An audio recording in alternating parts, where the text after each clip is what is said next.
Hello दोस्तों, नमस्कार आप सभी को। दोस्तों, आज की इस क्लास में हम पढ़ेंगे इंडियन ज्योग्राफी। इंडियन ज्योग्राफी का जो फर्स्ट टॉपिक है वो है भारत की अवस्थिति एवं विस्तार। आप सभी को पता है कि इंडियन ज्योग्राफी से संबंधित जितने भी क्वेश्चन हैं वो विभिन्न प्रकार की क्वेश्चन परीक्षाओं में अक्सर पूछे जाते हैं। और आज की इस क्लास में इंडिया से संबंधित जो भी फैक्ट्स हैं, कुछ कॉन्सेप्ट भी हैं, उनको हम बारीकी से अध्ययन करेंगे। आगे आने वाले जितने भी क्लासेस हैं उसमें जितने भी इंडियन ज्योग्राफी के टॉपिक्स हैं उसको हम सीक्वेंस में डिस्कस करेंगे। तो आज के इस टॉपिक में भारत की स्थिति और विस्तार के बारे में चर्चा करेंगे। तो फर्स्ट ऑफ ऑल हमें देखना है कि ग्लोब पर भारत की जो अवस्थिति है वो कहाँ है। इस तरह से हमें ग्लोब का डायग्राम बना लेना है। हमें देखना है कि ग्लोब पर भारत की अवस्थिति कहाँ है। तो सबसे पहले हमें ग्लोब को दो बराबर भागों में बांटने वाली भूमध्य रेखा को खींचना है। इसको कहा जाता है भूमध्य रेखा। भूमध्य रेखा। इसके अलावा इसको इक्वेटर के नाम से भी जाना जाता है, इक्वेटर लाइन। इसके अलावा विषुवत वर्त या रेखा के नाम से भी जाना जाता है।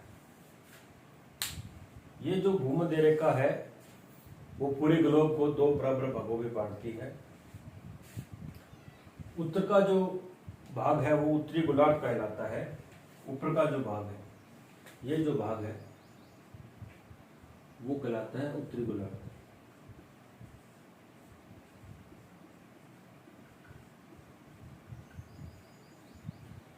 इसी प्रकार ये नीचे का जो पार्ट है ये कहलाता है दक्षिणी गोलार्ध।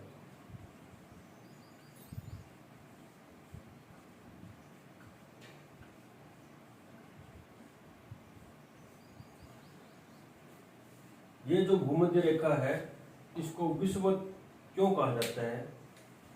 क्योंकि सूर्य का जो प्रकाश है वो साल भर यहाँ पड़ता रहता है और दिन रात जो है वो बराबर मात्रा में होता है। इसी कारण इसको विषुवत रेखा भी बोलते हैं। विषुवत रेखा को हम 0 डिग्री से प्रदर्शित करते हैं। विषुवत रेखा को हम 0 डिग्री से प्रदर्शित करते हैं। और जैसे जैसे हम उत्तर की ओर जो ध्रुव है, उत्तरी ध्रुव, जो उत्तरतम पॉइंट है ग्लोब का, पृथ्वी का जो उत्तरतम पॉइंट है उसको हम नॉर्थ पोल या फिर उत्तरी ध्रुव के नाम से जाना जाता है। ये जो पॉइंट है। इसी तरह हम दक्षिणतम जो बिंदु है ग्लोब का उसको हम साउथ पोल के नाम से जाना जाता है, दक्षिणी ध्रुव। अब ये जो 0 डिग्री अक्षांश की जो रेखा है भूमध्य रेखा, जैसे जैसे हम उत्तर की ओर जाते हैं, उत्तरी ध्रुव की ओर जाते हैं, तो इसका जो मान है वो बढ़ता जाता है, इंक्रीज हो जाता है। यहां तक पहुंचते पहुंचते कितना हो जाता है? 90 डिग्री। ओके। और 90 डिग्री उत्तरी ध्रुव से लेकर यहाँ 90 डिग्री दक्षिणी ध्रुव तक जो रेखा खींची जाती है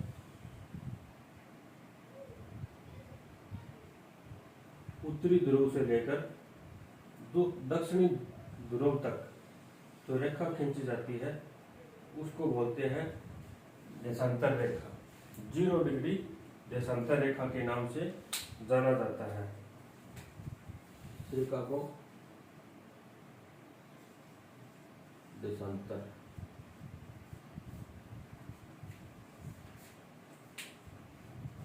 जैसे जैसे हम उत्तर की ओर बढ़ते हैं 0 से 90 डिग्री तक ये अक्षांश है वो आते हैं, और पूरे ग्लोब को हम अक्षांशों में डिवाइड करते हैं, और 90 डिग्री जो अक्षांश है वो उत्तर की ओर और 90 डिग्री वो है दक्षिणी गोलार्ध में पाए जाते हैं। जैसे पूर्व से पश्चिम जो हमने अक्षांश खींचे हैं उसके बीच की जो दूरी है वो समान मात्रा में पाई जाती है। इनके बीच की जो दूरी है वो समान मात्रा में पाई जाती है। ये जो दूरी है, ये जो दूरी है वो लगभग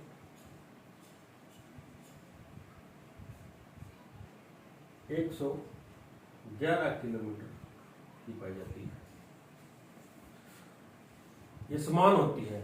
भूमध्य रेखा से लेकर उत्तरी ध्रुव तक समान दूरी में पाई जाती है। और इसके अलावा जो देशांतर रेखाएं हैं उनके बीच में जो दूरी है वो उसमें बहुत सारी असमानताएं पाई जाती है। वो ऐसे है कि उत्तरी ध्रुव से हम दक्षिण ध्रुव की जाते हैं तो ये जो इस तरह से देशांतर रेखाएं खींची जाती है, इस तरह से रेखाएं खींची जाती है, तो आपको दिख रहा होगा कि इनके बीच की जो दूरी है वो समान नहीं है। सबसे ज्यादा अगर दूरी है बीच की दोनों रेखाओं के बीच की तो इस इक्वेटर लाइन पर है। कौन सी है? इक्वेटर लाइन पर है।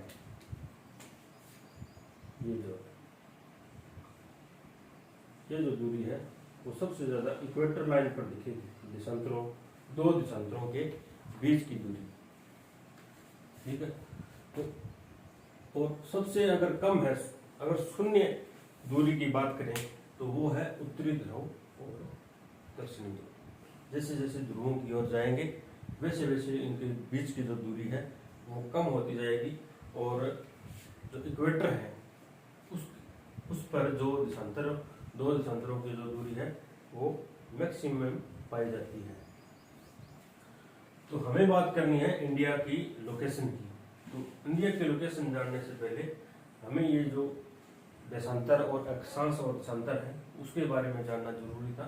तो हमने ये जाना कि जो पूर्व से पश्चिम की ओर रेखाएं गुजरती है उसको हम देशांतर के नाम से जाना जाता है, और जो उत्तरी ध्रुव से दक्षिण ध्रुव की ओर रेखाएं गुजरती है उनको हम देशांतर के नाम से जाना जाता है। इस तरह से हम क्या पाते हैं कि पूरे अगर इसको पूरे पृष्ठ पर अगर प्रक्षेपित करें इस तरह से सीधी लाइनें हमें देखने को मिलेगी। इसी पेज पर हम पूरा इसको फैलाएं तो हमें इस तरह से ये रेखाएं देखने को मिलेगी। ये जो अक्षांश है वो इस तरह से हमें देखने को मिलेंगे। इसको अक्षांश बोलेंगे, और ये जो खड़ी रेखाएं हैं इस तरह से जो खड़ी रेखाएं हैं उनको हम देशांतर के नाम से जानते हैं।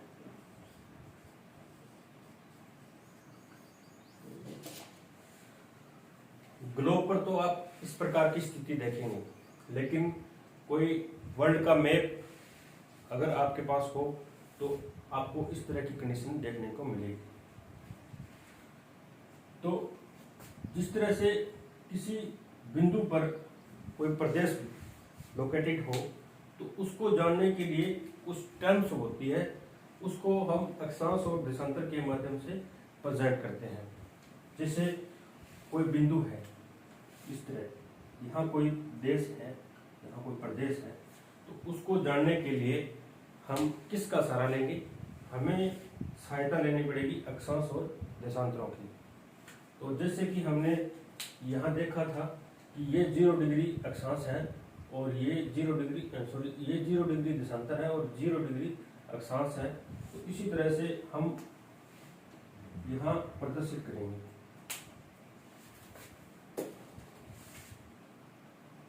ये 0 डिग्री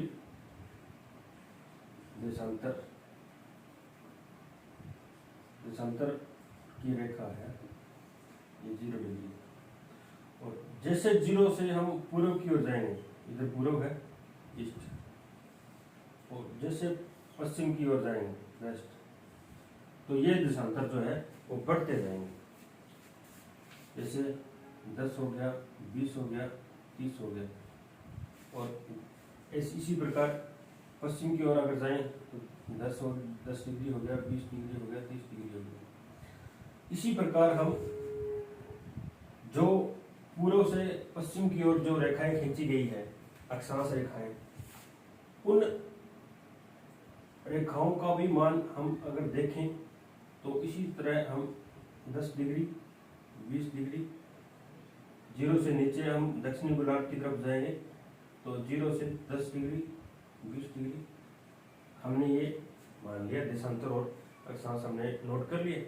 तो हमें कोई देश की स्थिति जाननी है, किसी देश की स्थिति जाननी है पूरे वर्ल्ड के अंदर, पूरे वर्ल्ड का जो मैप है उस मैप के अंदर किसी प्रदेश या देश की स्थिति जाननी है।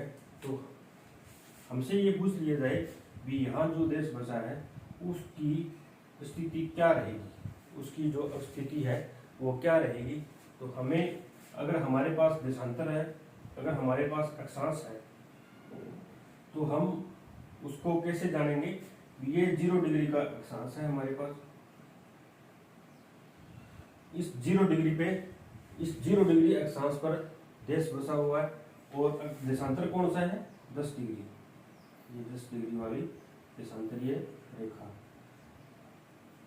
तो ये तो हो गया अक्षांश और देशांतर के द्वारा जो किसी देश की स्थिति जाननी हो तो उसके लिए छोटा सा एग्जांपल बताया है कि ये तो कोई जैसे बिंदु है, लेकिन हमारा जो देश है वो इस तरह बसा हुआ है, कोई एक बिंदु थोड़ी ना है वो बहुत मतलब विस्तारित देश है।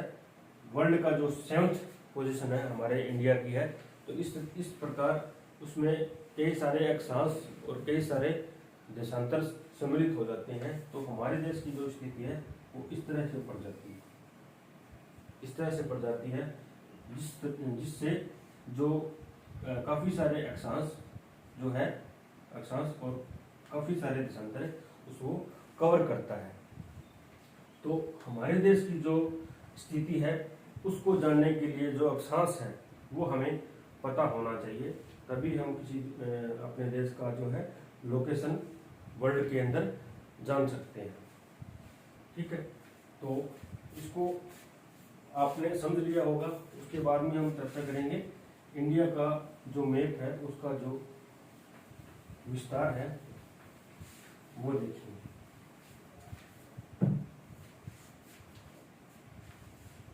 वर्ल्ड का जो मैप है उसमें आपको देखने को मिलेगी 0 डिग्री की जो इक्वेटर है। उसके बाद में जो मुख्य अक्षांश रेखा है उसको हम बोलते हैं कर्क रेखा और मकर रेखा।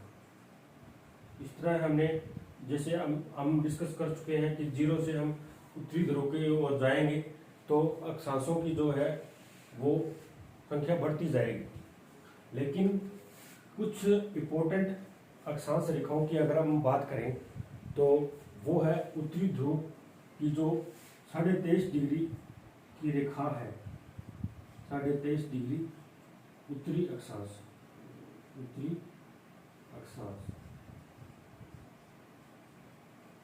ये उत्तरी साइड, ये दक्षिणी।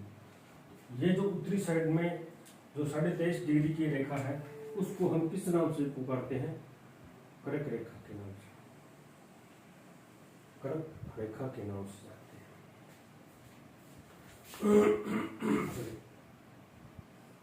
कर्क रेखा। इसी तरह एक और महत्वपूर्ण अक्षांश होता है वो है दक्षिणी गोलार्ध में जिसको हम बोलते हैं मकर रेखा। इस तरह ये जो लाइन है, ये जो रेखा है, उसको हम मकर रेखा के नाम से जानते हैं। तो इसका जो अक्षांश है वो जितना कर्क रेखा का है उतना ही मकर रेखा का है। कितना है? 23.5 डिग्री दक्षिणी अक्षांश, दक्षिणी अक्षांश। ओके, ये जो महत्वपूर्ण रेखाएं हमने चर्चा की है, कर्क रेखा और मकर रेखा की, इसका महत्व क्यों है? क्योंकि पृथ्वी अपने अक्ष पर 23.5 डिग्री झुकी हुई है, और जब विंटर का सीजन आता है हमारे यहाँ उत्तरी गोलार्ध में, तो सूर्य की जो स्थिति है वो दक्षिणी गोलार्ध में होती है, और दक्षिणी गोलार्ध में जो 22 दिसंबर का जो दिन होता है वो मकर रेखा पर सूर्य का जो प्रकाश है वो लंबवत पड़ता है। यहाँ पे 22 दिसंबर को मैक्सिमम जो है सूर्य की किरणें पड़ती है और लंबवत पड़ती है। इसी तरह हमारे जो जब समर का सेशन आता है, ग्रीष्म ऋतु आती है, तब 21 जून को हमारे यहाँ कर्क रेखा पर मैक्सिमम, यहाँ जो कर्क रेखा, ये कर्क रेखा, इस रेखा पर 21 जून को लंबवत किरणें सूर्य की पड़ती है। तो इसके आगे सूर्य की किरणें नहीं पड़ती, इसलिए यहाँ की जो रेखा है उसको डिसाइड कर दिया कर्क रेखा के नाम से। और इसी तरह मतलब दक्षिण गोलार्ध में जो मकर रेखा है उसके जो आगे है वो सूर्य की किरणें तिरछी होने लगती है, और यहाँ तक जो किरणें हैं वो लंबवत पड़ती है। इसी कारण ये जो दो रेखाएं हैं, मकर और कर्क रेखा, वो महत्वपूर्ण हो जाती है। आपने पढ़ा होगा कि जो कर्क रेखा है वो भारत के बीचों बीच से गुजरती है, जिसको कि 8 राज्य है भारत के, वो टच करते हैं। तो बीचों बीच गुजरती है कर्क रेखा, तो आपने ये मान लिया कि ये जो कर्क रेखा है, भारत की स्थिति यहाँ हो सकती है, भारत की स्थिति यहीं हो सकती है। लेकिन हमने अक्षांश को भी ध्यान में रखना है भी कौन से अक्षांश पर है। तो अक्षांश कितना है, देशांतर कितना है भारत का, देशांतर के माध्यम से हम पूरे ग्लोब पर हम स्टिक जो है लोकेशन वो निर्धारित कर सकते हैं। तो यहाँ पर देशांतर हमने ये पता कर लिया कि उत्तरी से दक्षिणी ध्रुव जो मिलाने वाली रेखा है उसको हम देशांतर बोलते हैं। जो खड़ी रेखा है, लैटिट्यूड और लॉन्गिट्यूड, इसको लैटिट्यूड लॉन्गिट्यूड, लंबी, लॉन्गिट्यूड, ठीक है। और देशांतर इसको अक्षांश को इसको बोलते हैं लैटिट्यूड, जो लेटी हुई है। आप ट्रिक बना सकते हो, वैसे तो इसका मतलब नहीं होता, लेकिन आप ट्रिक्स बना सकते हो। लैटिट्यूड लेटी हुई, और लॉन्गिट्यूड लंबी, ठीक है। तो हमारे भारत का जो देशांतर है वो हमें पता करना है कितना है। ये जो पूर्व है, पूर्व से लेके पश्चिम से लेके पूर्व, पश्चिम से लेकर पूर्वी देशांतर तक जो विस्तार है वो कितना है। यहाँ से ये है 68 डिग्री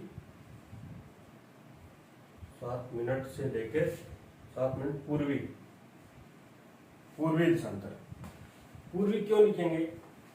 क्योंकि पहले तो हमने 2 भागों में बांट दिया ग्लोब को, ठीक है, उत्तरी गोलार्ध और दक्षिणी गोलार्ध। उसके बाद में ये जो देशांतर है 0 डिग्री की जो लाइन हमने उत्तरी ध्रुव से लेकर दक्षिणी ध्रुव तक हमने खींची है, ये जो रेखा है वो क्या करती है, पूरे जो ग्लोब को वो पूर्वी गोलार्ध और पश्चिमी गोलार्ध में बांट देती है। तो भारत की जो लोकेशन है वो उत्तरी गोलार्ध में और पूर्वी गोलार्ध में पड़ती है। तो हम जब अक्षांश और देशांतरों का मान हम लिखेंगे तो उसके पीछे उत्तरी और पूर्वी ये दो ही दिशाएं लिखेंगे, क्योंकि पूरी तरह भारत इस उत्तर पूर्वी गोलार्ध में अवस्थित है। इस गोलार्ध में ये हो गया उत्तरी पूर्वी गोलार्ध, उत्तर पूर्वी गोलार्ध। ठीक है, तो भारत पूरी तरह से इस गोलार्ध में लोकेटेड है। तो हम जब भी अक्षांश और देशांतर का मान लिखेंगे तो उसके पीछे हम क्या लिखेंगे, उत्तर पूर्वी ही लिखेंगे। तो हम देशांतर की बात कर रहे थे, कौन से देशांतर पर भारत की स्थिति है। तो 68 डिग्री 7 मिनट पूर्वी अक्षांश से लेकर 97 डिग्री 5 मिनट्स पूर्वी देशांतर। ये हो गया 68 डिग्री 7 मिनट से लेकर 97 डिग्री 25 मिनट पूर्वी देशांतर। ये जो रेखा है वो 0 डिग्री से हमने नोट प्रदर्शित की थी, और 0 डिग्री से हम जैसे जैसे पूर्व की ओर बढ़ेंगे तो इनका मान क्या है, इंक्रीज होता जाएगा। और हम जब भी इंडिया के पास पहुंचेंगे तो ये जो मान है इसका देशांतर रेखाओं का इन देशांतर रेखाओं का जो मान है वो यहाँ तक पहुंचते पहुंचते कितना हो जाएगा, ये हो जाएगा 68 डिग्री 7 मिनट, 0 से लेकर 68 डिग्री 7 मिनट। और ये जो 68 डिग्री तक का जो देशांतर है ये 5.5 घंटे का अंतर पैदा कर देता है, क्योंकि एक जो डिग्री है वो 4 मिनट को शो करती है। तो इसी कारण जो ग्रीनविच का टाइम है वो 5.5 घंटे पीछे रहता है हमारे इंडिया से। तो पूर्वी 68 डिग्री 7 मिनट पूर्वी से लेकर 97 डिग्री पूर्वी देशांतर तक ये हो गया। और उसके बाद में हमने देशांतर की बात करनी है। तो देशांतर कितना है, भारत का जो मुख्य भूमि है, मेनलैंड है, उस अंडमान निकोबार की हम बाद में बात करेंगे, द्वीपीय है प्रदेश। तो जो मुख्य भूमि है उसका जो अक्षांश है उसको हम डिस्कस करेंगे। कि भारत का जो मुख्य भूमि का अक्षांश है वो है 8 डिग्री 4 मिनट उत्तरी अक्षांश। 8 मिनट 8 डिग्री 4 मिनट उत्तरी अक्षांश से लेकर 37 डिग्री 6 मिनट उत्तरी अक्षांश।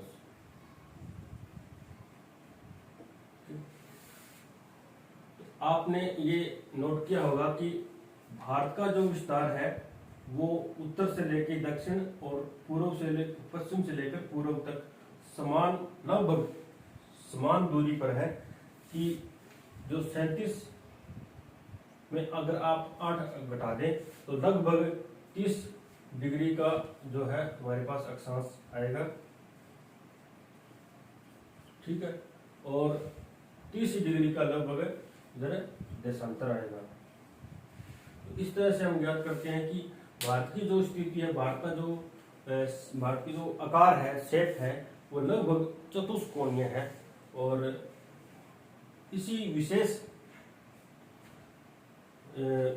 आकार के कारण किसी भूगोलवेत्ता ने कहा था कि भारत की जो स्थिति है वो लगभग पतंग जैसी है। तो हमने ये जान लिया उत्तरी अक्षांश कितना है, और भारत का जो अक्षांश है वो 8 डिग्री 4 मिनट से लेकर 37 डिग्री 6 मिनट उत्तरी अक्षांश, और जो देशांतर है वो है 68 डिग्री 7 मिनट पूर्वी देशांतर से लेकर 97 डिग्री 25 डिग्री 25 मिनट पूर्वी देशांतर तक। अब हम बात करेंगे भारत के अंदर कुछ इंपॉर्टेंट जो रेखाएं गुजरती है उसके बारे में चर्चा करेंगे। जिससे कि हमने ग्लोब पर देखा था कि भारत के बीचों बीच जो रेखा गुजरती है कर्क रेखा, वो गुजरात से लेकर इधर मिजोरम तक गुजरती है, और इसी बीच 8 राज्य इस कर्क रेखा को टच करते हैं। इस तरह से ये गुजरात हो गया, ये मिजोरम हो गया, ये त्रिपुरा हो गया। तो त्रिपुरा से मिजोरम, त्रिपुरा, और इस तरह से पूरे गुजरात तक ये पूरे भारत को 2 बराबर भागों में बांटती है। तो प्रतियोगिता परीक्षाओं में पूछा जाता है कि कर्क रेखा जो है भारत के कितने राज्यों को काटती है और कौन कौन से जो राज्य हैं। और आजकल जो क्वेश्चन है वो घुमा फिरा कर भी पूछे जाते हैं। वो जो क्वेश्चन है वो कितने राज्यों को काटती है और कौन कौन से जो राज्य हैं, वो काफी टाइम हो गया, पुराने हो गए वो, मतलब जो क्वेश्चन है अब उन्हीं क्वेश्चनों को घुमा फिरा कर पूछा जाता है। तो हमें ये पता होना चाहिए भी सीक्वेंस में कौन कौन से राज्य हैं। सीक्वेंस में भी पूछा जाता है। कुछ ट्रिक्स भी हैं, जारा, मित्री, चगुम, बंगाल, इनको याद रखने के लिए। तो लेकिन हमें सीक्वेंस में याद करने की कोई ट्रिक्स है तो वो भी हमें आजमानी चाहिए, और हमें वैसे भी पता होना चाहिए भी सीक्वेंस से कौन कौन से जो है स्टेट है। पहला हो गया गुजरात, दूसरा हो गया राजस्थान,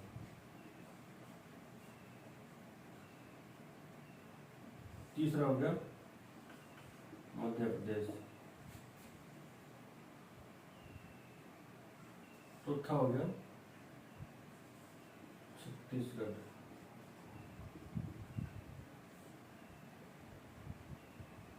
पांचवा हो गया झारखंड, छठा हो गया पश्चिम बंगाल, सातवां हो गया त्रिपुरा, और लास्ट जो है वो हो गया मिजोरम। ये जो 8 राज्य है इनको टच करती हुई जो कर्क रेखा है वो भारत के बीचों बीच से गुजरती है। इसके बाद में हम चर्चा करेंगे एक ग्लोब पर हमने देशांतर रेखा 0 डिग्री देशांतर रेखा के बारे में चर्चा की थी।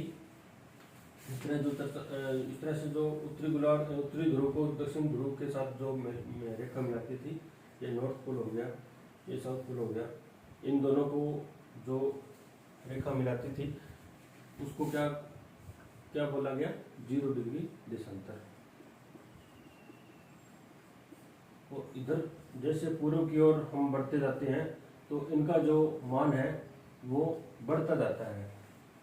तो इसी कारण भारत तक आते आते जो देशांतर रेखाओं का मान है वो बढ़ता जाता है, और ये जो रेखाएं हैं देशांतर रेखाएं वो समय निर्धारित करने के लिए बहुत ही उपयोगी साबित होती है। इन्हीं का सहारा लेकर विभिन्न जो देश हैं अपने देश में जो है टाइम टेबल का निर्माण करते हैं और मानक समय का निर्धारण करते हैं। भारत में भी इसी तरह एक मानक समय रेखा खींची गई है जो कि 82.5 डिग्री पूर्वी देशांतर, इस तरह। ये जो रेखा है वो 82.5 डिग्री पूर्वी देशांतर है। इस रेखा को भारत का मानक समय कहा गया है, क्योंकि जब हम भारत के पूर्वोत्तम इलाके अरुणाचल प्रदेश में, यह है अरुणाचल प्रदेश, अरुणाचल प्रदेश से लेकर ये गुजरात है, गुजरात के बीच में लगभग हमने माना कि 30 डिग्री देशांतर का अंतर है। तो 30 डिग्री देशांतर का मतलब क्या हो जाता है, 2 घंटे का अंतर आना। 2 घंटे का अंतर आने के बाद तो देश का जो टाइम टेबल है, मानक समय है, वो उसमें असंतुलन पैदा हो जाता है। तो इसी कारण भारत के बीचों बीच एक रेखा का निर्धारण किया गया जो पूरे देश को एक मानक समय का को उपलब्ध कराती है। तो इसी कारण ये जो रेखा है वो महत्वपूर्ण हो जाती है, जो 82.5 डिग्री पूर्वी देशांतर रेखा कहा गया है, जो कि इलाहाबाद के इधर नैनी से गुजरती है, इलाहाबाद के नैनी से होकर गुजरती है। तो हमने ये जाना कि एक सांस और देशांतर के द्वारा भारत की स्थिति भूलोक पर क्या है। इसके बाद में चर्चा करेंगे कि भारत का जो पड़ोसी देश है उसके साथ किस तरह से सीमा साझा करता है, किस तरह से जो है सीमा साझा करता है। तो सबसे ज्यादा अगर सीमा साझा करता है तो वो है बांग्लादेश। कौन सा है? बांग्लादेश। और विभिन्न प्रकार की जो परीक्षाएं होती हैं उसमें ये बहुत ही इम्पोर्टेंट क्वेश्चन बनते हैं भी। सीक्वेंस में अगर पूछा जाए भी सबसे ज़्यादा और सबसे कम जो सीमा रेखा साझा करता है वो कौन कौन से देश हैं, और सबसे कम अगर सीमा बनाता है वो कौन कौन से देश हैं। तो इस प्रकार के बहुत सारे क्वेश्चन घुमा फिरा के आपसे पूछे जाते हैं।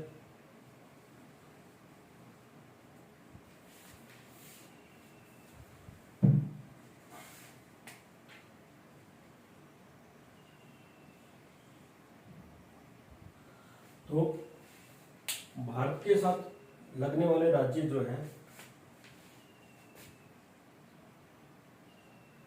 वो डिटेल में आने वाली क्लास में पढ़ेंगे, लेकिन थोड़ा थोड़ा आपको बता देता हूँ भी कौन से राज्य इसको टच करते हैं। सबसे पहले हो गया चाइना। चाइना की जो स्थिति है वो है उत्तर पूर्वी भारत के साथ सीमा साझा करता है। ये हो गया नेपाल और ये हो गया भूटान। नेपाल, भूटान। इस प्रकार से हम देखते हैं कि जो भारत के पड़ोसी देश हैं, भारत के पड़ोसी देश, सबसे पहले बांग्लादेश।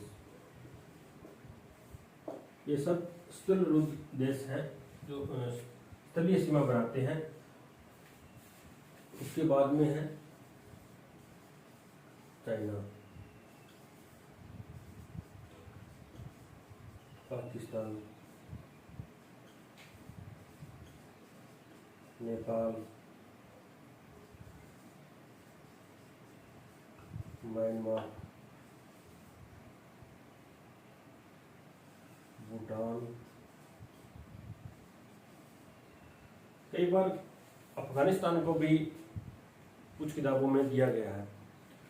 वो इसलिए दिया गया है कि ये जो दूरी है, इतनी दूरी में लगभग ये 106 किलोमीटर का जो है बॉर्डर बनता है। ये जो बॉर्डर है वो अफगानिस्तान के साथ लगता बॉर्डर है। कुछ किताबों में दिया गया है, कुछ किताबों में नहीं दिया गया है। तो वो इस कारण है कि ये जो इलाका है वो पीओके का आ जाता है, पीओके के अंडर आ जाता है। ये जो इलाका है पीओके, आप जानते होंगे पीओके पाक ऑक्यूपाइड कश्मीर। तो कश्मीर का जो ये जो इलाका है वो पाक के द्वारा ऑक्युपाइड किया गया है और इसी इलाके में अफगानिस्तान के साथ जो है भारत की सीमा लगती है। और इस रेखा को क्या क्या बोला गया है? Durand line. इसको क्या बोला गया? डूरंड रेखा।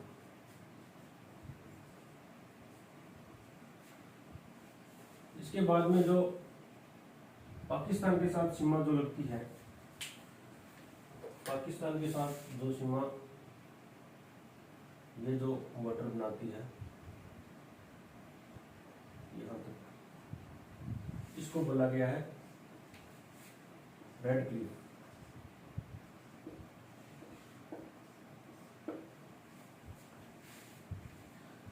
इधर जो उत्तर पूर्वी और पूर्वी इलाके में जो सीमा साझा करता है वो है म्यांमार। कौन सा देश है? म्यांमार। ये जो लाइन है, ये जो लाइन है, ये जो लाइन है वो म्यांमार के साथ लगती है। और इस इलाके में तीनों देशों का ट्रायंगल जो है बनता है। इधर चाइना का आता है, इधर चाइना, इधर इंडिया और इधर म्यांमार। ये जो पॉइंट है यहाँ पे ट्रायंगल बनता है। इसी तरह से अफगानिस्तान और चाइना और इंडिया, तो जो हिमालय, ग्रेट हिमालय है हमारा, उसकी जो लोकेशन है वो इस ट्रायंगल से लेकर इस ट्रायंगल तक पड़ती है, जो कि लगभग 2500 किलोमीटर की लंबाई में पड़ती है। तो उत्तर पूर्वी जो दिशा है उसमें ये आर्क का निर्माण करती है हिमालय जो पर्वत श्रृंखला है। और आने वाले क्लासों में हम हिमालय का विस्तार से चर्चा करेंगे। हिमालय की जो पर्वत श्रेणियाँ हैं, हिमालय के जो प्रादेशिक विभाजन है उसके बारे में चर्चा करेंगे। और इसके अलावा जो मैदानी इलाके हैं, भारत का जो प्रादेशिक विभाजन है उसके बारे में हम चर्चा करेंगे। और उसके बाद में डेक्कन प्लेट्यू है, उसकी मतलब आने वाले जो दिनों में इंडियन ज्योग्राफी से संबंधित जितने भी कॉन्सेप्ट हैं, जितने भी क्लासेस हैं, वो हम चर्चा करेंगे, डिस्कस करेंगे। तो कुछ रिवीजन कर लेते हैं कि आज हमने भारत की जो स्थिति है वो जानी है, उसके बारे में चर्चा करी है कि भारत की स्थिति ग्लोब के में कहाँ पड़ती है, कौन सा अक्षांश, कौन सा दिशांतर है जो कि भारत की स्थिति को निर्धारित करते हैं। इसके अलावा जो कर्क रेखा है उसका महत्व, कर्क रेखा के अलावा मकर रेखा है, भूमध्य रेखा है, और इसके अलावा जो 0 डिग्री दिशांतर है, इन सब के बारे में हमने चर्चा करी है। और जैसा कि हम पड़ोसी देशों के बारे में बात कर रहे थे, कुछ देश रह गए थे। ये जो है वो बांग्लादेश है, बांग्लादेश, ये म्यांमार हो गया, ये भूटान हो गया, ये नेपाल हो गया, चाइना, इधर अफगानिस्तान, इधर पाकिस्तान।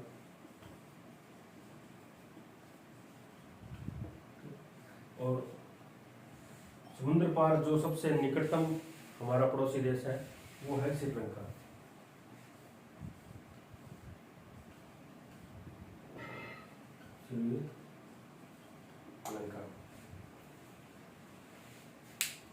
श्रीलंका और ये जो देश है श्रीलंका वो पाक जल डमरू मध्य के माध्यम से अलग है।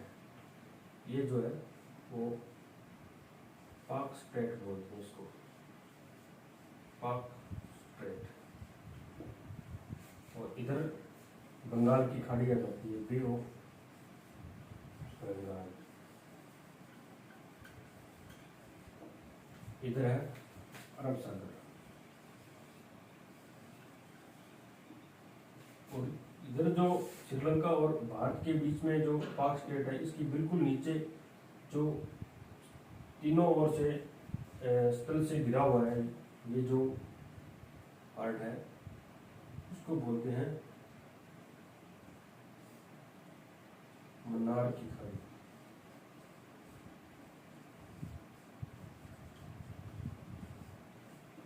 ये कुछ वैसे ही टॉपिक हुआ है, लेकिन हम आगे डीपली विस्तार से चर्चा करेंगे।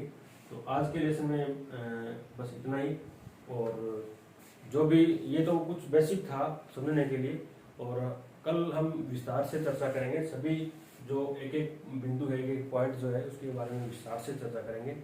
और ज़्यादा से ज़्यादा इसको सब्सक्राइब कीजिए और लाइक कीजिए, कमेंट कीजिए और बताएं भी ये जो अपने क्लासेस की शुरुआत की है तो आपको कैसी लगी।